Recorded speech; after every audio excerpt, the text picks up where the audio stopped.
right to the 17th century immediately. I think one of the things that I try to do as a composer, especially if I'm brought on to another game with the same developer and we're doing the same sort of style, right? The last thing we want is for Little Hope to sound like Man of Medan, or for Man of Medan to sound like Until Dawn. So I'm going to lean as hard as I can into whatever aspects of the game make it really unique.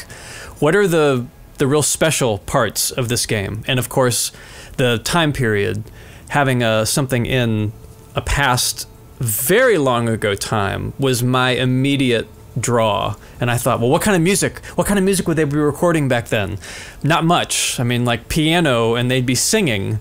And maybe you'd have like some accordions or like some little hammered dulcimers or something. You know, what else can I get that's a fiddle, very appropriate for the time period? And that was more or less what a lot of the score was based on. Like live instruments, very sparse, recorded live, not put into the computer, and you know, you can shape everything to just be absolutely perfect now. I wanted it to sound like it came from then, and like to the extreme, like detuned and out of time and just kind of crunchy and creaky and old. And that was where probably 85% of the score ended up living, in that kind of sonic space. You know, we actually had a decent conversation about that, about how to split the difference. And in the end, I'm kind of circling back to your first question, but there was a lot of, well, when do we use the 1700 music versus like the modern day music? Because we need a lot of both to kind of cover everything. And I really like the idea of the old music playing even if you're in the modern day, especially once you get about a third or halfway through the game, where you get a strong sense of what's going on with the story. And maybe it's a modern time, but you're hearing this old music. It's sort of like a flashback sort of thing, musically speaking. But that being said, we did have a prologue, which just didn't feel like it would work with the slow, kind of creepy music. It needed to be like very modern, very big, very over the top, like big orchestra and choir and epic, as epic as we could get with horror. So I actually did that at the very end of the timeline. That's usually what ends up happening. Kind of the very beginning first impressions get really polished and put together at the end, because it's very important to have that front end of any game just really projecting the exact kind of thing that the developers are looking for. So we did that last, and I did that cue. It was I think I just called it prologue on the soundtrack, but it was underscoring this like 10 minutes of gameplay that literally opens the game. And it's sort of like, okay, yeah, I see what's going on. Like this is crazy and modern, and that way your ears sort of settle on that. And then when you hear the old music, it's like a complete 180. And that's sort of what you hear throughout the rest of the game until the very, very, very end. It gets back to a little more modern. But that was something that I thought was interesting.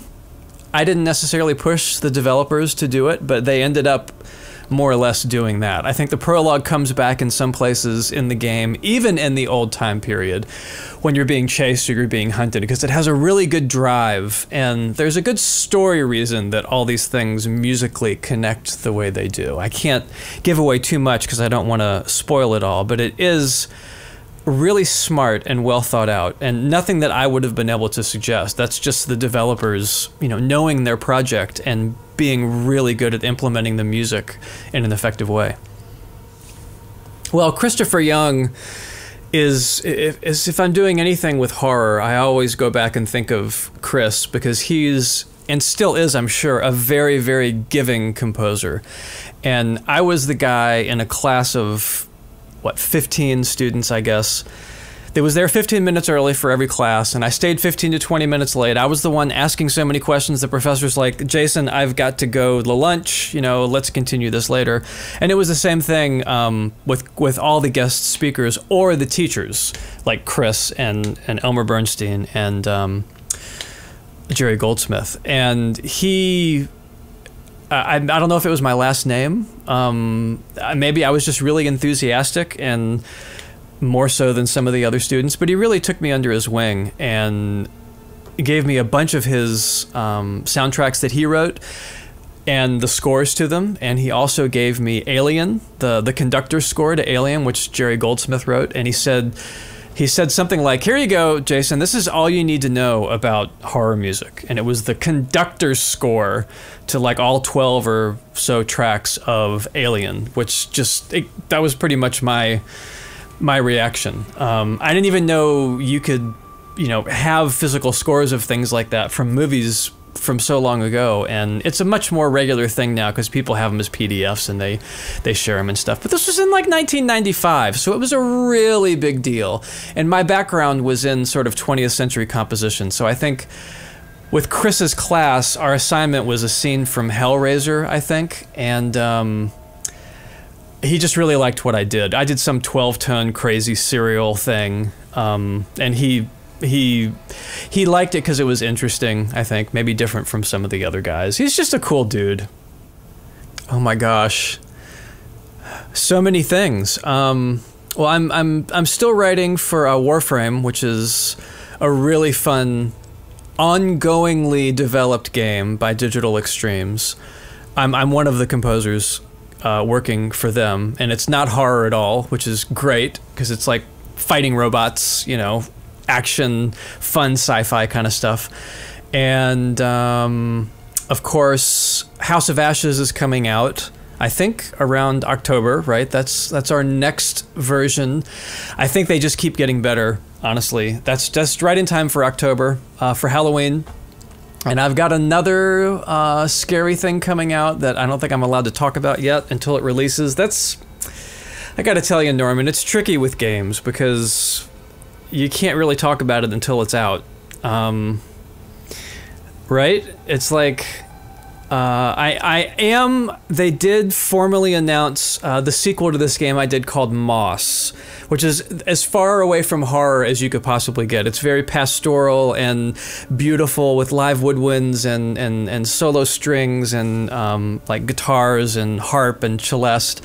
So I'm having a lot of fun working on that. That's not coming out anytime soon, but yeah, and then of course other things that I unfortunately can't mention. But I'm very busy and very happy, and I don't think I'll ever get tired of writing music. That's really cool. That's really cool to hear, because it was definitely it's if you're not a musician, it's hard to explain, but it can be very, very easy. I mean, you can have a laptop and just type some keys and compose music, and it's all segmented and perfect and everything's in tune, and to kind of do the opposite of that nowadays is actually really difficult. You sort of have to go back to like the 70s and pretend like you've got you know, like an 8-track cassette recorder where you can't go and fix the pitch. You can't make it sound like it's right in time. And it was one of those am I shooting myself in the foot sort of experiences for me, which I've found are my favorite projects once I'm finished with them. When I'm working on them, it's like, oh no, really? Is this gonna work? I got my daughter to sing. She sings the main theme. She's the female vocal for Little Hope. That was very cool. And then she also did, literally, I would just say, go like this, ooh, and she'd just do a little sound like that. And I used a lot of her sort of spooky effects and ran them through a bunch of like guitar pedals and things to either pitch them down or make them really slow, put a lot of reverb on them, make them sound like they were in this huge space.